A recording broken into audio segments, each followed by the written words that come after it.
Donc aujourd'hui, grosse journée d'école. Tout à fait. Oui. C'est ça qu'elle attend, n'est-ce pas, Maëlie?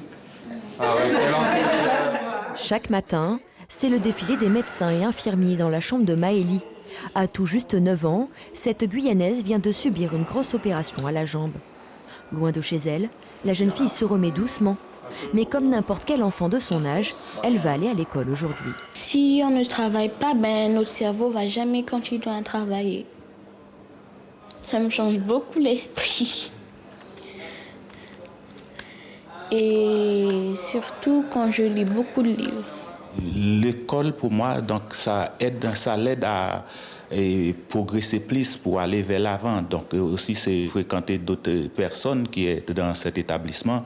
Donc j'ai trouvé tout ça, c'est une bonne initiative. Impec. Bon, ensuite, tu vas à l'école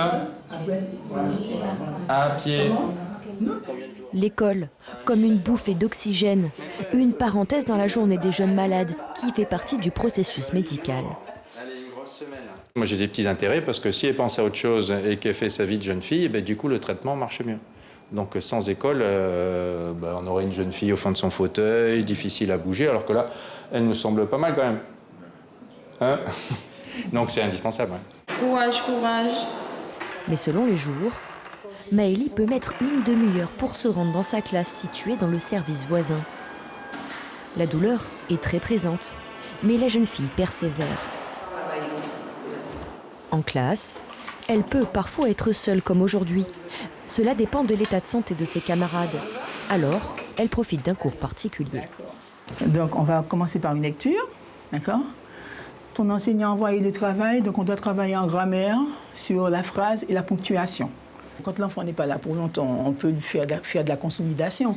Mais quand l'enfant risque de rester longtemps, on doit vraiment entrer dans le programme de l'école. Là, Maëlie, elle doit rester combien de temps à peu près?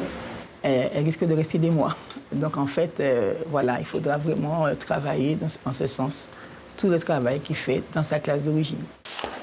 Ce dispositif d'enseignement à l'hôpital est donc indispensable pour que Maëlie puisse poursuivre sa scolarité en classe de CM1.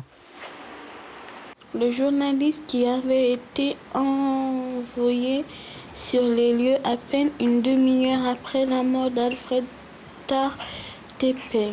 Même si j'ai mal, je dois quand même continuer d'aller à l'école. Ou sinon, mon cerveau ne va plus jamais travailler. Et les mains seront fatiguées. Et maintenant, venons. Comme Maëlie, Madame Farès accompagne 350 enfants par an, parfois pour une seule journée, parfois pour plusieurs mois.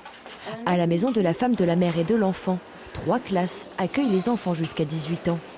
Une école un peu spéciale qui combine soins et scolarité, un service indispensable pour éviter toute rupture avec le système scolaire. Suivez l'info sur Guyana Première, télé, radio et internet.